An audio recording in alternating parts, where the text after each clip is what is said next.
On this episode of Dirt to Media Shop Talk presented by Race Clean's Performance Products, we are headed to Spider Racing to talk to the driver of the 95H Super Stock, the Maverick JT Huffman.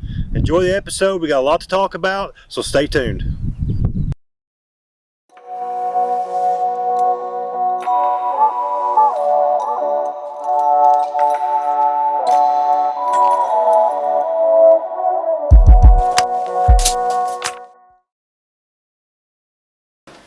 All right, JT, Jeremy, thanks for having us tonight on our first episode of Shop Talk, Dirt to Media, brought to you by Race Clean Performance Products. So I want to get started in going back, okay? So I've known you guys for several years, and how did you get started in racing in general? Well, Mom and Dad both was at the racetrack when I was little anyway, when I was born. Uncle Bud was racing, Dad was racing. So I knew that's what I wanted to do from a really, really early age. And I think I was 6 or 7 when I went to my grandparents and they had my first race cart there somewhere around 2006. I think, maybe 2005, I think is when we first started. Only ran 2 races that year.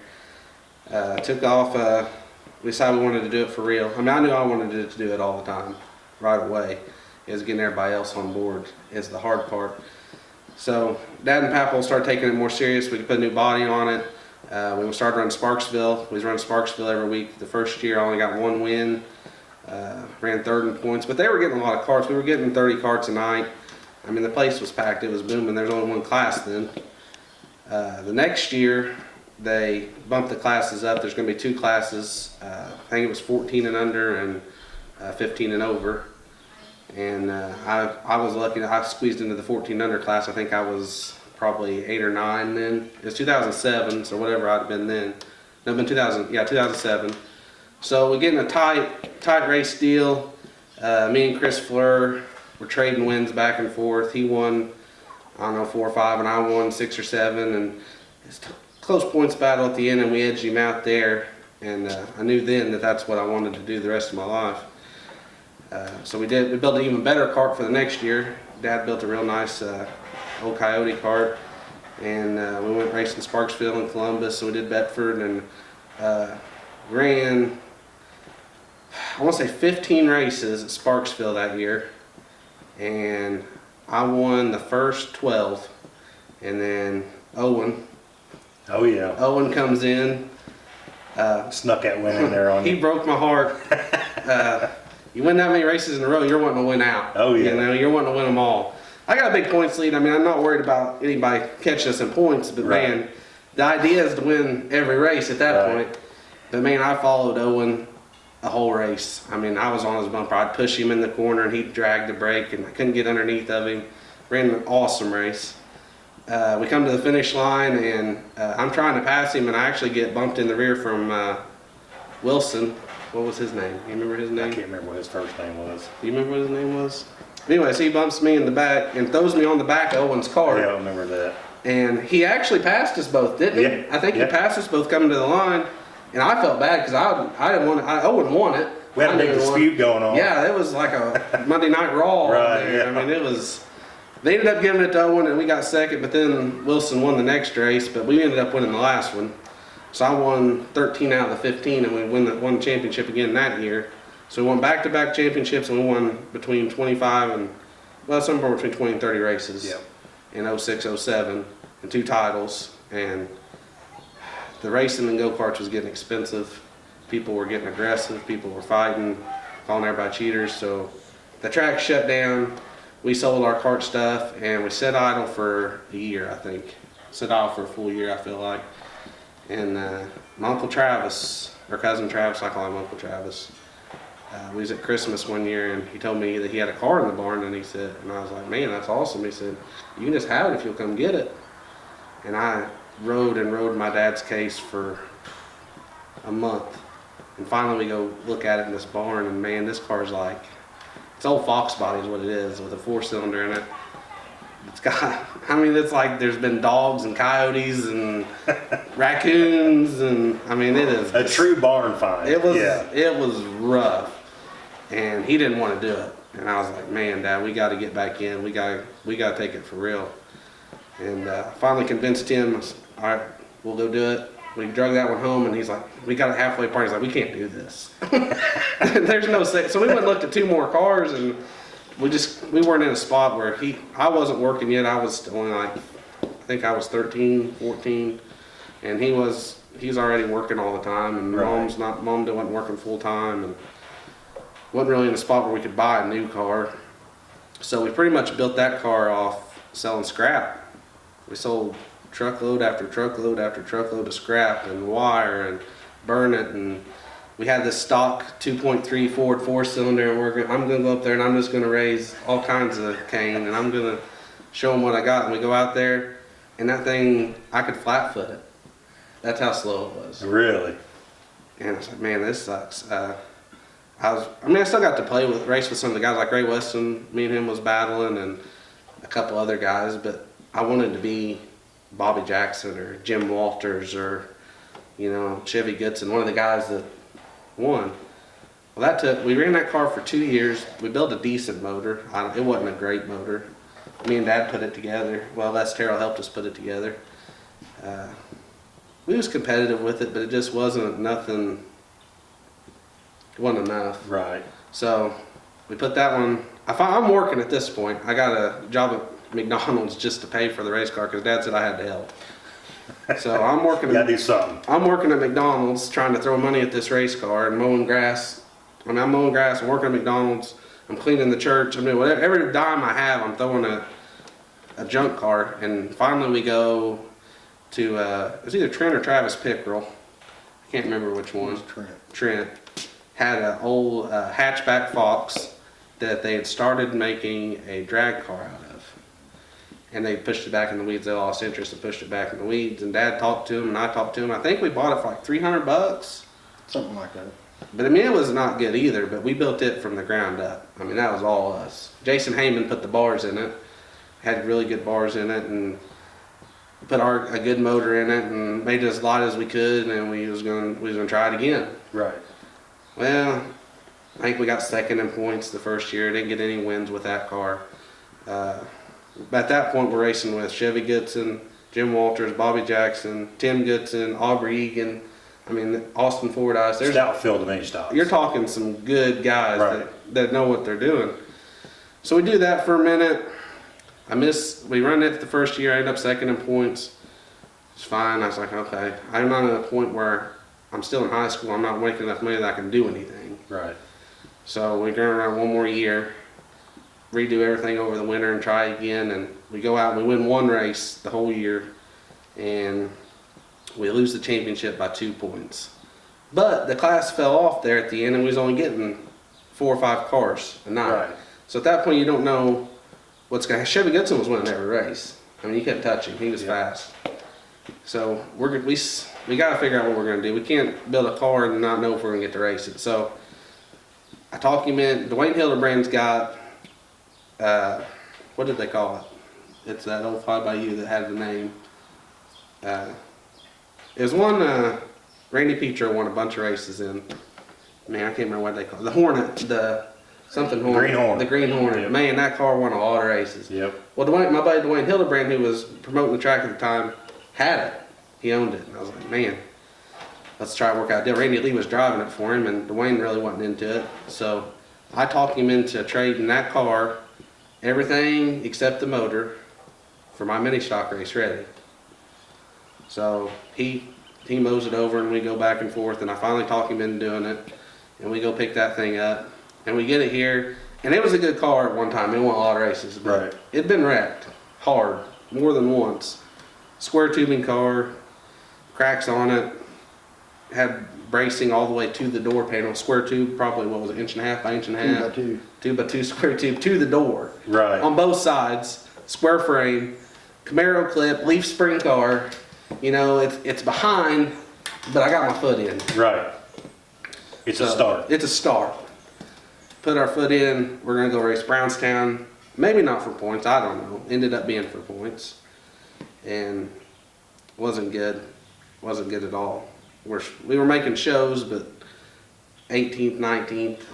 Of course, they were getting 30 cars then. Right. Making the show was something, getting start money, but it's not anywhere near where I wanted to be. So we do that for 2 years, and I told Dad, I said, either we're gonna do something different or we're gonna drop classes. I said, we can't go out here and it's not fun if you're not running good. So I go down, Garrett Solomon has a night crawler that Butch built before Butch got sick. So those are the night crawlers that everybody wants, the ones that Butch built. Yeah. Because that's the original off the jig, his ideas, that's what you want. I found one Garrett Solomon had over on the south side of Salem, past Celinda there. And I think I paid $2,500 for that car. Every dime I had in the savings account. And I mowed it over because like, man, that's a lot of money for me at the time, because I'm working part-time at the bank and I'm working part-time at the school. So the money's still tight, but I make it happen. We bought it, and we had 380/92 at the time, good little motor. We dropped that in there, not making a ton of horse, probably making 500 horse. I mean, it wasn't a screamer by no means. And we go out, and I think the second night in it, we run 6th. Okay, because we switched from the Leaf to the Cool, which the Leaf cars, man, that's a lot of work. Anybody wants to run a Leaf car, you're talking double the work to get it ready every week. I mean, Matt Boatnick does it and does it well. Oh yeah. Colton Sullivan done it well, but man, that's a lot of work. A lot of work. And you got to keep the back end up all the time. Right. So we switched to the Cool with that night crawler. Is one that Butch had built as a Cool car, which he didn't build a whole lot of them like that, I don't think, to my knowledge. But I run it for a couple years. It already had a lot of racing on it. Dwayne Brown had raced it a lot and had some success in it.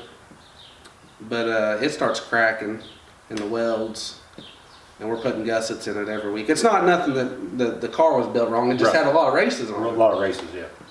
Some rough rides. And I got shoved over the bank one night in it, and we rode all the way down the hill and slammed the tires in front of Millionaire's Row. I mean, slammed it. Knocked the fuel cell out of it, the rear end out of it. I mean, it was... It's a mess. It was just... We took 3 tractors, a Cummins, and a backhoe to get it. Well, not to get it, to get it close. Right. So that car's done. Shannon Walp's got one for sale. He had it posted, I think it was $5,000 roller. I thought, man, it's TSR. That was what was winning. That's what Tyler Kane had won in. That's what Jason Heyman was winning in. That's what Aubrey was running. I mean, there was a lot of guys and girls that was it. Right. So I call him. I talk to him. We go look at it. He mows it down. I mow it down. It's not really Shannon's car. He's got it for somebody else. I want to say it might have been Ortman's car. I'm not sure, but I'm not allowed to tell you how much I paid for it. Inside deal. But it was a substantial amount less than $5,000 for a roller TSR. Now that was originally Jeremy Helton's car. It was built for Jeremy Helton, and Jeremy Helton had wrecked it one night up at Vernon, bit the front clip horn on it. But everybody swear to me that it had been back on the jig. I called Todd Snyder, who was building them at the time. It had been back on the jig. It was straight. I'm not sure how straight it was, but we ran it. Right. Ran at Thunder Valley. Won. Well, I gotta think. I think I won 6 races in Willow. Her name was Willow. I named them all. Name them all. Yeah. So there was Bess, Vicky, Bullet, Willow, and then now I got Penny. We was running good in it. Finally getting the setup dialed in. Winning races at Thunder Valley. Running top 10s at Brownstown every time it unloaded. But we got in a powder puff race and it ended up going upside down and wadding that one up. So didn't know what I was going to do at the time. I knew I wanted TSR, but man, they just sold to Barn Built. I knew nothing about Barn Built. Absolutely zero. Didn't know the guys, didn't know nothing. And I thought, man, there's a lot of good chassis builders in our class, first off. Let's talk about that. There's Fly By You, which is fast. Yep. There's BC cars, which are super fast. And there's TSRs that are fast. There's Gums. I mean, WGP is the way I thought I wanted to go. And I still think that's a super fast car. But I'm like, I got this spin car here. I'm going to call Barnbill. I'm going to see what they'll charge me to fix it. It's TSR by Barnbill now, I think is what they go by. Jeff Allen, Travis Rogers, super, super nice guys. put my car on the jig. Took us, I think me, Bo, and Megan went up there, we set it on the jig. He goes, I can fix it. But by the time I fix it, we're close to having a new one. Right. A new one's not cheap. But then you gotta throw up do you fix what you got, or Yeah. do you just go ahead and buy a new one? So Bo's like, listen, he goes, I know how much money you got. And he goes, I'll pay the rest of it if you go ahead and buy the new one. Well, Travis and Jeff done said, hey, you've won some races in this car, you won a title at Thunder Valley. He said, we'll help you out some. So they helped me out a ton. And then Bo chipped in and gave me the rest of it, and we ordered a brand new one. It was actually supposed to be Jeff Allen's house car. And I went and picked it up. We took it up to get it powder coated, the fluorescent yellow, which is a bad idea if anybody ever thinks about doing fluorescent yellow. Can't keep it clean. Bring it back. Just a little FYI. For anybody. FYI, yeah. It looks awesome when it's clean, but it takes 2 hours cleaning it. So we get that car brought home. At this time, this would have been 2019 winter. This is the last car of 2019. So, bring it home. I got Bo Livers helping me from Livers Motorsports. I got Dad helping me, of course. He's been there the whole ride. Chuck Bogdus Performance is here all the time working on it. Megan's here all the time working on it. Tanner was helping on it then. Kelton was here all the time working on it. We had a lot of guys thrashing to get it, because we didn't get it till January. That's all. You got 2 months to throw a car together. When I talked to you guys didn't have much time to get ready for Brownstown. Yeah. So we throw that together, and I'm just running your standard Bilstein shocks. Got a little 406. We were winning races at Thunder Valley, but we weren't winning races at Brownstown. We were running 7th, 8th, 9th. So let's talk about that a little bit. So for a couple of years, up at Thunder Valley, how many feature wins did you guys have at Thunder Valley? We got somewhere between 10 and 15. And then you won the track championship Twice. So going into that, so you got a pretty good performance at Thunder Valley. Oh yeah. And then let's start talking about last weekend, because I know Last weekend. Known each other for as long as we've had, 8 years, 9 years in the racing business, and then last week happens. So let's start back pre-Saturday night, okay? So Friday night, obviously, you're getting ready for Saturday. Friday night. Not really knowing how Saturday's going to go. Yeah. So walk us through, Saturday morning. Like, what are your expectations for Saturday morning? Well, I'm not going unless I got a shot. I think I got a shot in my head. Dad said the night before, he said, if we worked hard on this thing all winter, if we don't win, then we might as well even go. So, kind of the mentality in my head was, okay, top 5. Right. That's the goal up Brownstown. Top 5 is good. That's a win at Thunder Valley, easy. Right. So, we load the car up. Friday night, we're in the box. This is the best looking race car I ever had. I kept telling them all night. I said, if the thing is half as fast as it looks, there ain't nobody here gonna touch it. Right. So we unload it. Brownstown Saturday, Chuck's there, Kelton's there. I'm thinking, I drew a 74, thinking, man, that's terrible. Oh, we're gonna qualify. Okay. So then I pull my group, and I'm like, oh. So we pull Tucker, and we pull Edelman, and we pull Craig Markle, and we pulled some fast cars. So that's a big change compared to what you're used to. Because Yeah. used to, you're used to hill draw.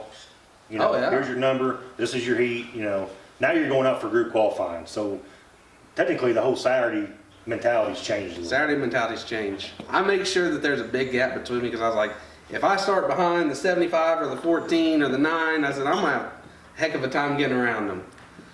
So I set the first lap, and man, I look up the board and I see my number 1. And then as I'm entering the corner, I see it flash to 75. And then my heart sinks. We got to turn it up some. So I turned it up too much, and I drove it in way too hard. Missed the cushion. But when I missed the cushion, I just jabbed the brake real hard. And when I did, the car set, and it ran downhill. And it hooked. Oh, okay.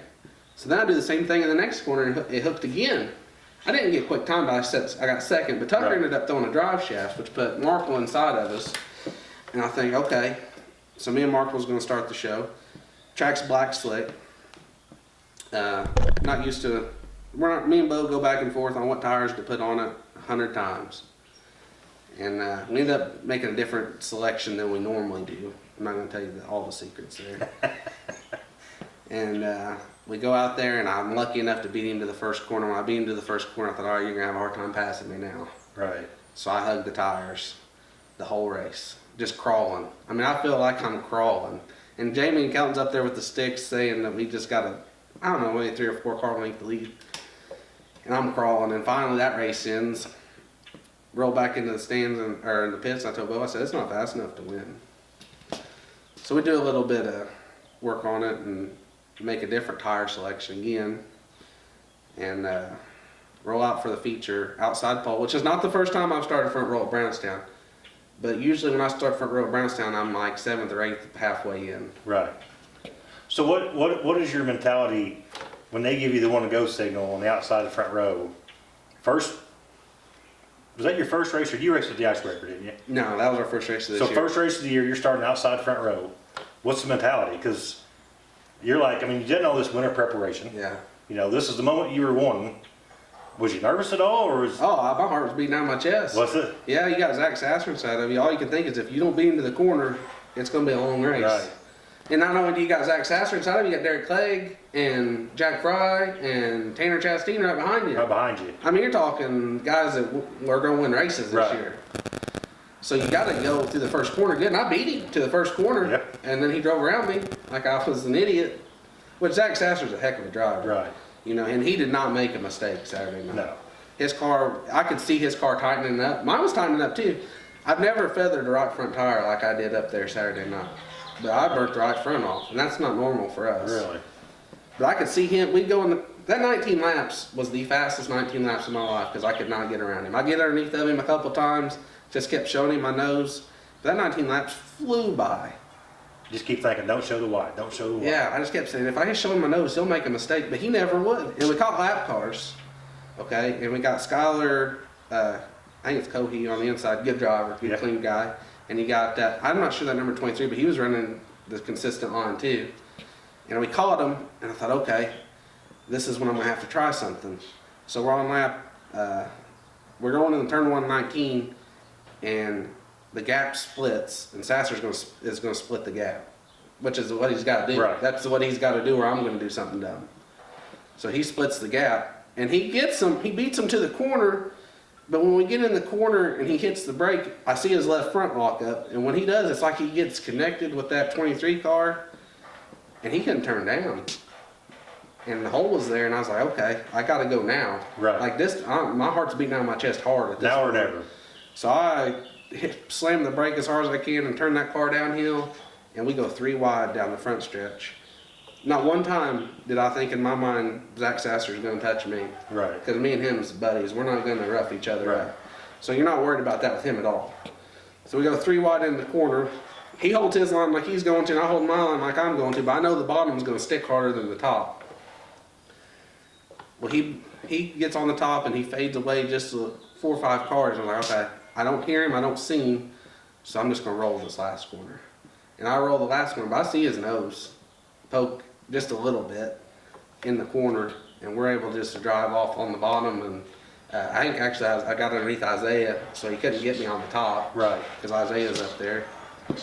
And it just, man, you didn't know whether to cry. I went ahead and ran another lap just to make sure that it was Right. over. Because you don't screw No. something like that up. Exactly. Well, I know as long as you've been wanting to win at Brownstown, I mean, Oh, man. you know, obviously the sentimental value to getting on the concrete pad at Brownstown is huge. You know? Huge. And like you said before, you know, if you can win at Brownstown, you got a pretty strong car. You know? win anywhere. Right. Me and Tanner used to sit in the grandstands at Brownstown when we was kids. We'd race go-karts Saturday at 2 o'clock. That way, when the races were over at 5, everybody could go to Brownstown, watch the race at Brownstown. Yep. Put the go-karts in the back of the truck, you know? What do you think it is about Brownstown that makes it so prestigious like that? Oh, I mean, it's got a man. big history, you know. The names. Late models, yeah, exactly. The names. You know, let's just do super stock names for Randy Petro, Matt Boatnick, Jamie Wilson, Tyler Kane, Mike Fields, Aaron Fields. I mean, That's been a strong class. them guys can win anywhere in cross country as far as Right. I'm concerned. In anything. So, after the win Saturday, so, obviously Thunder Valley season's coming up. Thunder Valley season's coming up. But now JT Huffman's leading points at Brownstown. Yeah, it's just one race in. No. But you gotta think. Yeah. So, what's JT's plans? I mean, obviously you're thinking probably short term, but what's your plans from here on out? Are you going to try to run both tracks consistently? See how Thunder Valley goes, see how Brownstown goes? We're just not a high budget team, and it costs so much money to run at Brownstown Speedway. I mean, you got 4 new tires a night. So I'm going to play it out through the middle of May, and we're going to see where we're at. And I'm going to run both for now, because I don't race Thunder Valley till the end of April.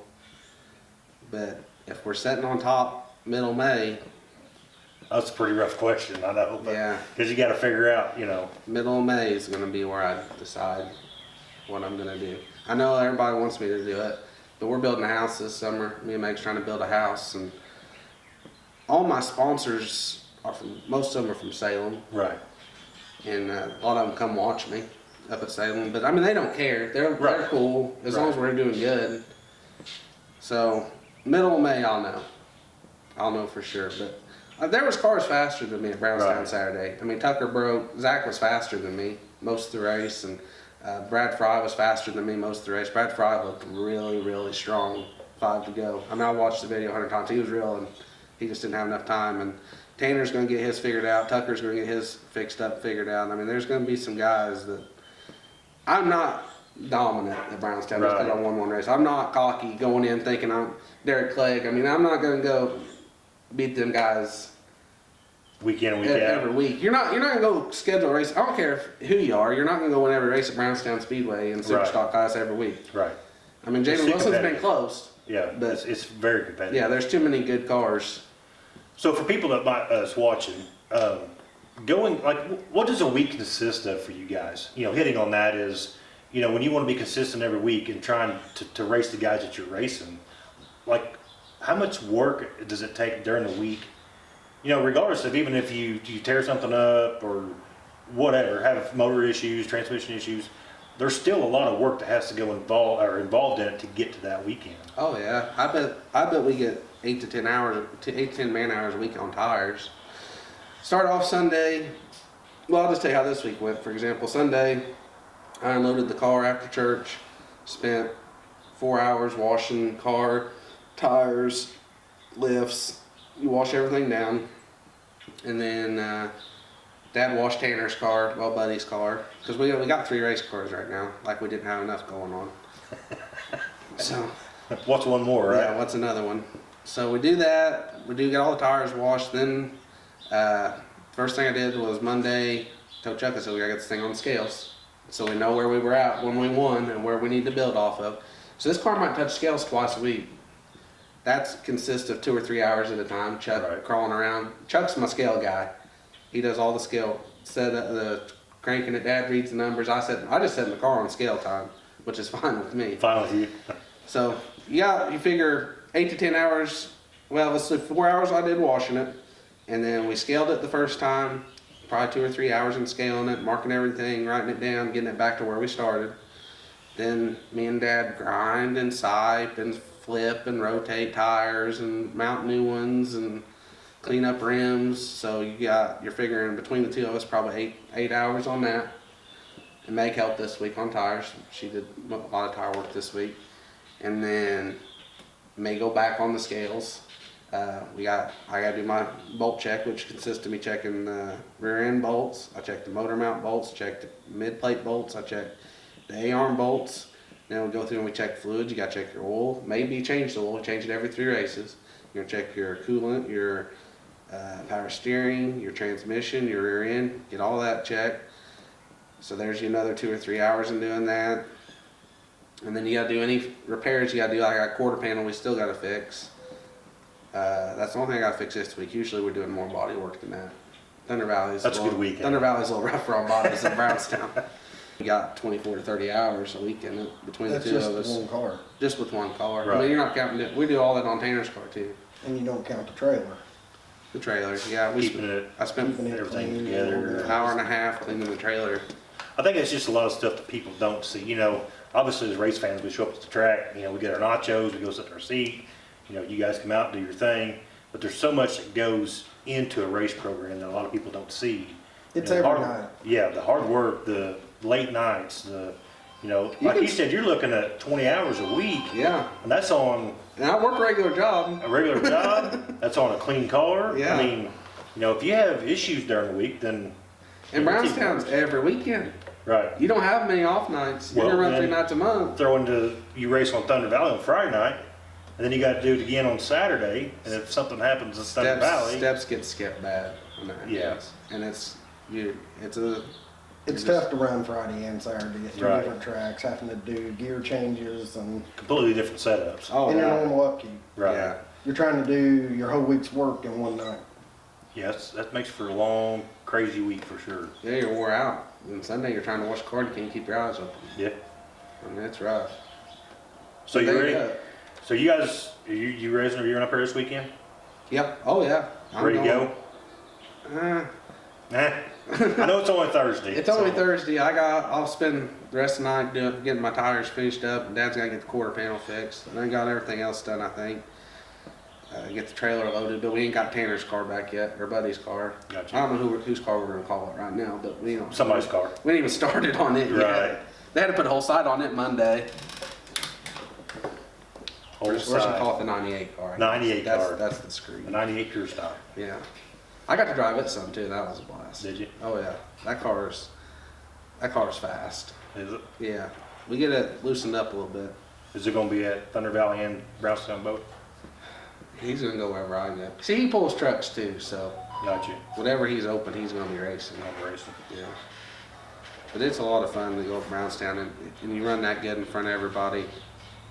I mean, I couldn't even tell you how many messages and comments I've got from people I don't even know. I'm on 3 different shows this week, PRN radio and this show, and I got one Saturday afternoon. I mean, just the notoriety Oh yeah. you get across that PRN deal, that's from North Carolina. Yeah. The notoriety you get across the country Yeah. from winning at Brownstown. When you park that car on a concrete pad up there, I mean, there's a lot that comes with it. Oh, it's huge. Yeah. It's huge. My family's been racing there for a long time and not want to race there. And it's something you get to hold on to, you know, personally. You Oh. know, you want a Brownstown. Yeah, that's a bucket list. Oh yeah. I'd love to win a championship there. So, I gotta ask though, what was Dad going through those last 2 laps at Brownstown Saturday night? Yeah, I've known you for a long time. You're a calm guy, but Yeah, I was calm. I didn't think we'd pull it off. We followed him the whole race. We were right there, Right. just couldn't seem to pass him. And lap traffic was gonna be our only shot. But it happened so fast, right, you really don't have time to think. Right. Whenever he took the lead, it was on the last lap. especially them last 2 laps in traffic like that. I mean, the last 2 laps, you know, you said the first 19 went quick. Well, them last 2 had probably felt faster than, 30-minute long. yeah, The best thing was, whenever he took the lead, he was on the last lap, so there really wasn't a whole lot of pressure on me Right. because it's different when they got there Oh. to lead lap 1 and then you're, you know, wanting to hang on the whole time. I'm sure Mom was probably a little ecstatic, wasn't she? Oh, she was crying. Brantley was crying. Man, I was trying to hold it in so you don't look like a wuss. 'Cause Right. You're live on Dirt 2 Media, live in front of Brownstown Speedway. You don't want to cry and look like a wuss. Right. That was the second biggest win of my career. I mean, the Bill Stearns Memorial was obviously first. Right. Because that's for my grandpa. But that was huge. And to race with my buddy Zach Sasser like that, Made it even better. yeah. and all the pressure's on the guy up front. Oh, Right. yeah. Even if If he you're would, sitting in second, you're in the best Right. seat you can have. Yep. if Zach would have won that, I would have been nothing but happy for him. Right. Because he is super nice guy, and he's going to win this year, no doubt. He was faster than me then. He made the same decision I was getting ready to make. Because if he didn't do that, I was going to do it. He ran good last year. Oh yeah, him and his dad have got it figured out, and Isaiah's getting faster every week. Yeah. Them are good cars. Them's TSRs too. That was TSR 1 too. Yeah. I mean, I was pretty proud of that too. And luckily Jeff was there. He was running the TSR house car up there, so he got to be there and watch him run 1 2 Right. at Brownstown, which is big for him too. You know. Oh, yeah. Well, I want to thank you guys for letting us come in here in your shop, you know, talk some dirt racing and what the Spider Racing team is all about. I know it was a huge win for you guys. Hopefully the momentum stays rolling. I know you'll be going to Thunder Valley coming up to next month or so. So We wish you guys the best of luck in the 2021 campaign, and thanks for having us. Thanks for letting us be on it. That was awesome. No problem. Thanks for watching Dirt to Media Shop Talk presented by Race Clean Performance Products, and we will see you later.